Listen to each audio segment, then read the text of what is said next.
Hola, buenos días, ¿cómo estás? Espero muy bien. Hoy vamos a hablar de gestión de la información. Vamos a tratar de ir dando cierre un poco a esta temática. Sin embargo, no podemos hablar de gestión de la información si no recordamos un poco que cuando hablamos de información estamos hablando de esa data que es transmitida de un punto A un punto B y que tiene que ver con el significado que el ser humano le da a la data. Podemos hablar de que existe transmisión de información entre seres humanos y seres humanos máquinas o incluso máquina-máquina. ¿Qué otra cosa es importante recordar? Bueno, es importante tener siempre en cuenta el código. Que para que la información se pueda dar, se pueda brindar, yo debo manejar un código y si la otra parte lo maneja, entonces hablamos de que existe comunicación entre las dos. Y podemos hablar de comunicación efectiva. Si no, pues no habría comunicación efectiva. Entonces, el conocer el código es algo vital. Cuando hablamos de conocer el código, yo les había comentado en otras oportunidades, ¿no? O les relaté la historia de cómo fue importante en la Alemania nazi, cuando los países aliados estaban haciendo frente, tratar de conocer el código que utilizaba la Alemania nazi para, bueno, contactar sus tropas, ¿no? Y ellos ese código lo habían oculto del mundo a través de la máquina Enigma. Ahora bien, lo que tuvieron que hacer, perdón, los países aliados fue tratar de descubrir o de descifrar ese código. Y allí es cuando entonces entra en nuestras vidas el señor Alan Turing, quien de la mano con un equipo de trabajo logró descifrar el código Enigma. Alan Turing es conocido por muchos y aceptado por otros tantos como el padre de la informática moderna. De hecho, se dice que bueno, él fue el primero que creó como tal un computador.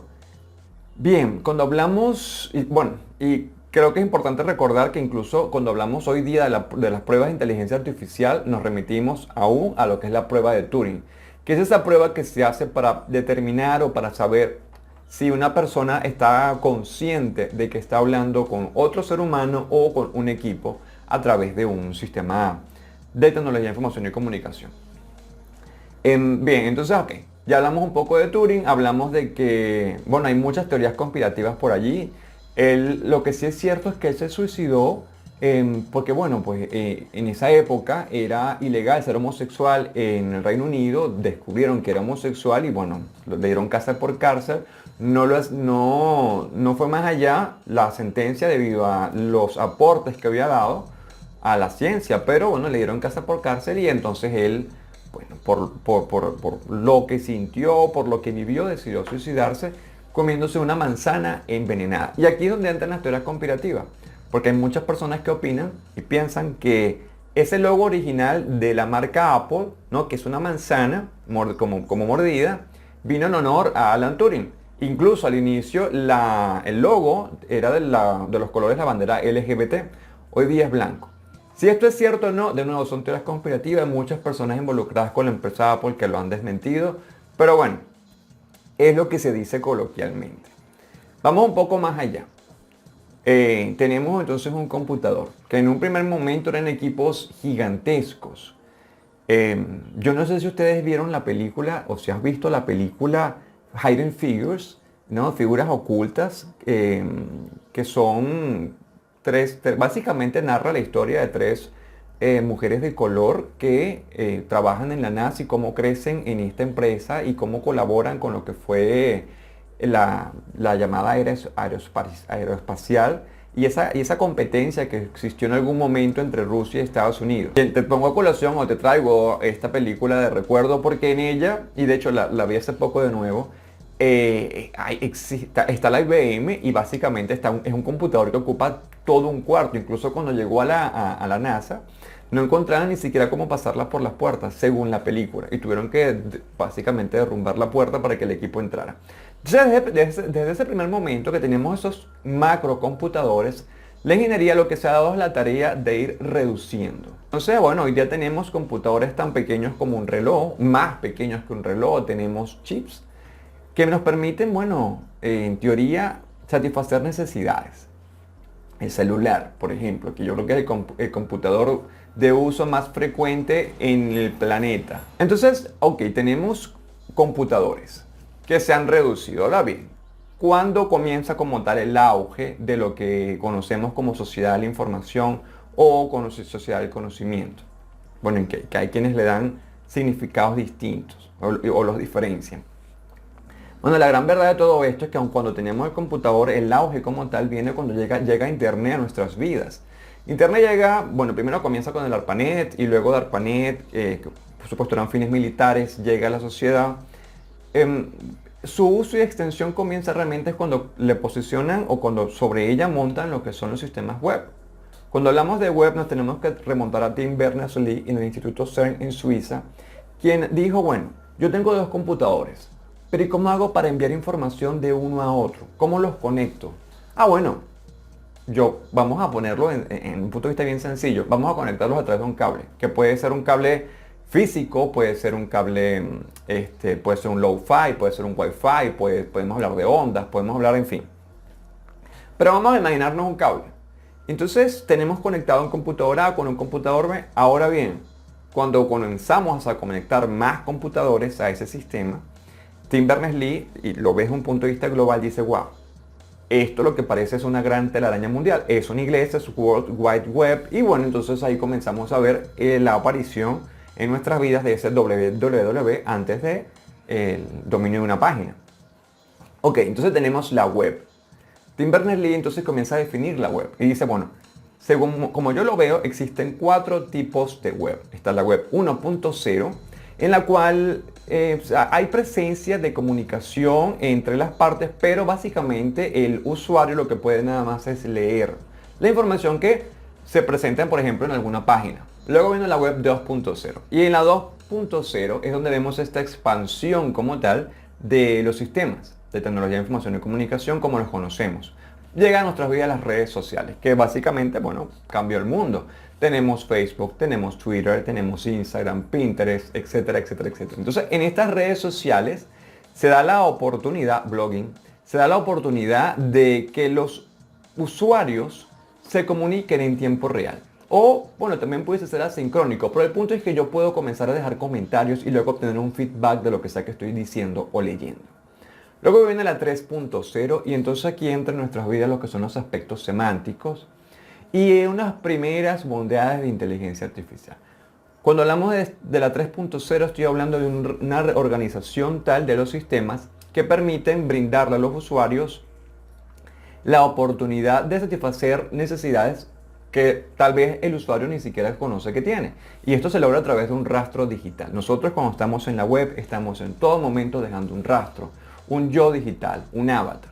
Es decir, estoy cada vez que le doy like, que le doy me gusta, que hago un comentario en una foto, que posteo una foto, esto está quedando registrado y los bots pues están interactuando con todo lo que estamos nosotros haciendo en la red de manera de identificar cuáles son nuestras preferencias. Es por eso que cuando estamos en Amazon o cuando estamos en Google o cuando estamos en estos buscadores con motores de búsqueda como puede ser también YouTube, cuando estamos acá y comenzamos a teclear algo que nos viene a nuestra mente o que necesitamos conocer, pues el buscador comienza a autocompletar lo que queremos decir. Y esto no es por magia ni nada por el estilo, sino que de acuerdo a nuestros historiales en la web, pues ya el sistema más o menos determina qué es lo que nosotros probablemente vamos a ubicar. Ahora bien, esto va a ser más efectivo o más acertado si nos conectamos desde una misma dirección IP. Y si estamos conectados de un correo Google en todo momento, imagínense, o sea, va a ser bastante acertado y es por esto. Luego viene la 4.0 y cuando hablamos de la web 4.0, Tim Berners-Lee dice, bueno, aquí sí estamos hablando de inteligencia artificial. Ahora bien, hablar de inteligencia artificial es algo que pone a las personas un poco nerviosas. ¿Por qué? Porque bueno, dependiendo de la arista o dependiendo de la ciencia en la que estemos discutiendo la inteligencia artificial, hay quienes dicen que sí tenemos rasgos de inteligencia artificial en los elementos que se han creado y hay otros que dicen, mira, no, porque para hablar de inteligencia artificial yo tengo que hablar de una serie de constructos, yo tengo que, por ejemplo, imaginarme el hecho de que lo que sea que cree pueda imaginar, pueda soñar, pueda crear, pueda generar arte, etcétera, etcétera, etcétera. Entonces, bueno, está esa discusión de si realmente están simplemente los equipos imitando el comportamiento humano o si hay verdadera inteligencia artificial. Pero bueno, eso es lo que sería la 4.0. Lo que sí es cierto es que hay una gran comunicación entre los sistemas Y bueno, entonces hoy día nuestro celular está conectado al reloj, el cual también está conectado a la casa, está conectado a sistemas de video, bueno, en fin. Ahora bien, tenemos entonces el computador, tenemos todo lo que sería el andamiaje y la creación y el paso por la web. Y hemos llegado, y fíjense, estoy reduciendo en rasgos abismales lo que ha ocurrido. Pero bueno, estamos llegando a nuestra época. Entonces, ¿qué ocurrió? Bueno, a raíz de la creación del computador y por supuesto la expansión de la web, pasamos de lo que conocíamos como sociedad industrial a sociedad postindustrial. En la sociedad industrial, los elementos claves, los factores claves de producción, ¿quiénes eran o cuáles eran? El empresario, el capital y el obrero. Cuando vamos a la sociedad postindustrial, es decir, después de la generación de estas tecnologías de información y comunicación y la expansión de las mismas, los factores cambian, ¿no? Y estamos ubicados en una sociedad postindustrial, y aquí hablamos, por supuesto, de la empresa, por supuesto, del empresario, pero ya no del obrero. Ahora hablamos del obrero calificado, ahora hablamos del especialista. ¿Por qué? Porque pues entonces lo que me interesa es que yo tenga la capacidad de solucionar problemas relacionados a estas tecnologías. Yo no sé si vieron la película de Willy Wonka, la última que hicieron. El papá de Charlie trabajaba colocándole la pasta, la tapa del dentrífico. Y bueno, llegó un equipo, una máquina a la empresa, un robot que básicamente hacía el trabajo de él mucho mejor y mucho más rápido. El señor lo despiden. ¿Qué tuvo que hacer él? Aprender a acomodar la máquina. Entonces, en esta nueva etapa, en esta nueva era, estamos interesados, la sociedad está interesada en esa capacidad de interactuar con los equipos y de satisfacer necesidades a la sociedad a través de esa interacción, de ese conocimiento. Conocimiento. Ese conocimiento ya no es de unos pocos, como lo era en la sociedad industrial. Ahora es de todos, está al alcance de un clic. Ya no se encuentra en determinados lugares, ya no se encuentran en universidades elitescas, no, está en todas partes, está aquí, está en internet.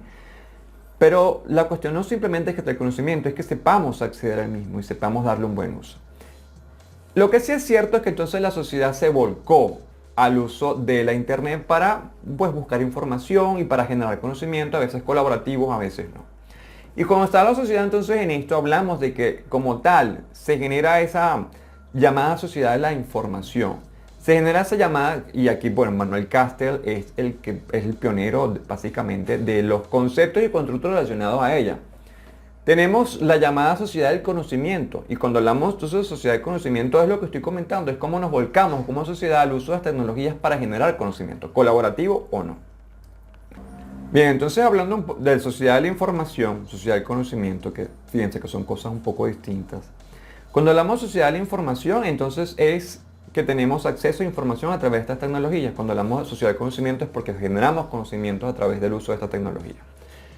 La sociedad de la información da paso a lo que es el estudio de la información, de cómo yo gestiono los procesos relacionados o inherentes a la captación, almacenamiento, procesamiento y transmisión de la misma. Entonces aquí entra en nuestras vidas lo que es la gestión de la información. Y me permito leerles un poco el concepto. Dice así, ¿no? Gestión de la información es un proceso mediatizado por un conjunto de actividades que permiten la obtención de información lo más pertinente, relevante, económico posible, para ser usado en el desarrollo y el éxito de una organización. Entonces, cuando estamos hablando de gestión de la información y nos vamos a los aspectos generales, podemos decir que gestionar información es buscar nuevos significados, es analizar, es aplicar el principio de que todo es más que la suma de las partes. Es producir un impacto en el ambiente de cualquier organización. Es un proceso que debe estar presente en cada uno de los pasos de la organización. Es un proceso y a la vez un subproceso. Recuérdense lo que hemos estado discutiendo desde hace rato, ¿no?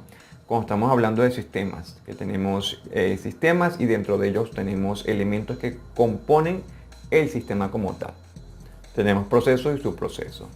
Estos elementos requieren acciones, requieren decisiones y requieren evaluación continua y periódica. Ahora bien, Goodman, me permito leerles, dice así.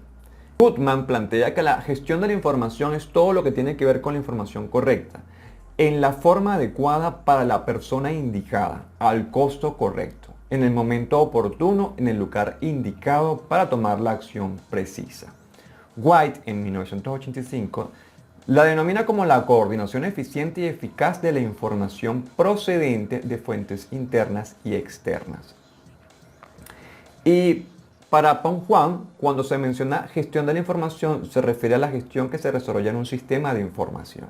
Si se trata de que el sistema tenga como propósito obtener salidas informacionales y la define de esta manera, fíjense.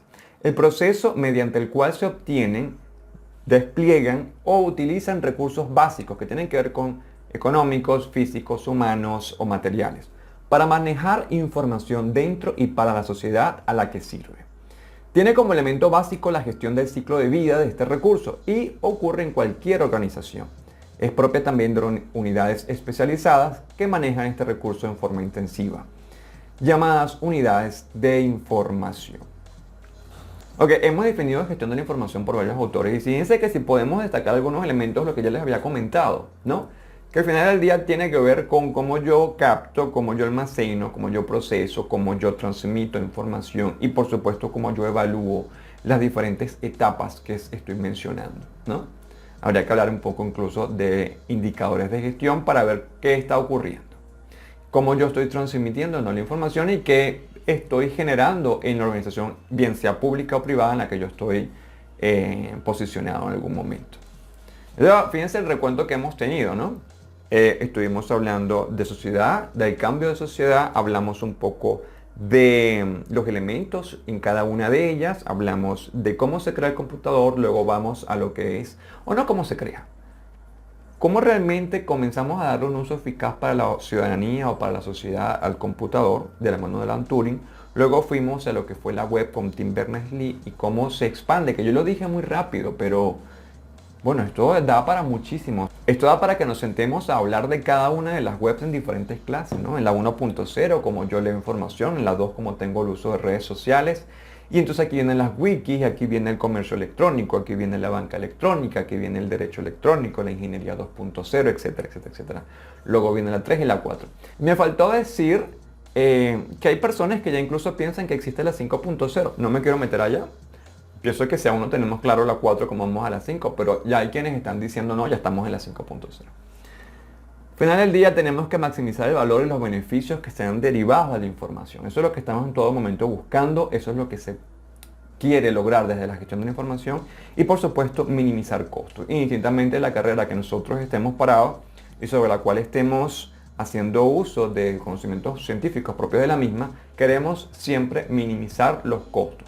¿Cuáles costos? Bueno, los que sean derivados de la captación, el almacenamiento, el proceso de los datos y la transmisión de los mismos. Tengo que determinar responsabilidades claras en la organización y darle un uso eficiente, eficaz, productivo, por supuesto, y adecuado a la transmisión de esa data y a los procesos inherentes a la misma. Tengo que, al final del día, de paso, garantizar que exista un suministro. Y esto es algo bien interesante aquí en Venezuela, ¿no? Porque tenemos un problema serio con el sistema eléctrico nacional en este momento que no es secreto para nadie. ¿Cómo yo garantizo que la información a través de un sistema de información y comunicación va a tener continuidad aun cuando estoy expuesto a este tipo de problemas? Esto es algo que tenemos que pensar cuando estamos posicionados en un departamento que pues de alguna manera tiene relación con estas tecnologías. Entonces, hablando de sistemas de gestión de información, me permito de nuevo leerles algunos autores. Tengo a Davis y Olson en 1985, que conceptualizaron los sistemas de gestión de información como un sistema integrado y automatizado para proveer la información que sostenga las funciones de operatividad, gestión y toma de decisiones en una organización. Moreiro González en 1988 la definió como el conjunto de políticas y normas relacionadas entre sí que se establecen para el acceso y tratamiento de los recursos de información. Incluye los registros administrativos y los archivos, el soporte tecnológico, los recursos y el público al que se destina. En su evolución, el sistema puede manejar la función de inteligencia corporativa y generar productos de inteligencia. Un sistema de información entonces permite, en rasgos o en líneas generales, la gestión de los diferentes recursos de información que sean tanto internos como externos a la organización, de nuevo pública o privada. ¿Cuál es la finalidad? Generar servicios y productos que respondan a las necesidades de la organización e incluso sobrepasen las expectativas de los usuarios de las mismas, posibilitando de alguna manera que el sistema trabaje eficientemente. Y una vez más, tratando en todo momento de que sea al menor costo posible. Y aquí nos vamos, como siempre les comento, a lo que son los costos de oportunidad. Tengo que partir de los costos de oportunidad cuando hablo de tratar de conseguir el menor costo posible para el uso de algún recurso o para la inversión en algún recurso. Muy bien, hasta acá lo voy a dejar por el día de hoy. Espero haya sido de provecho y nos vemos en una próxima oportunidad. Feliz día.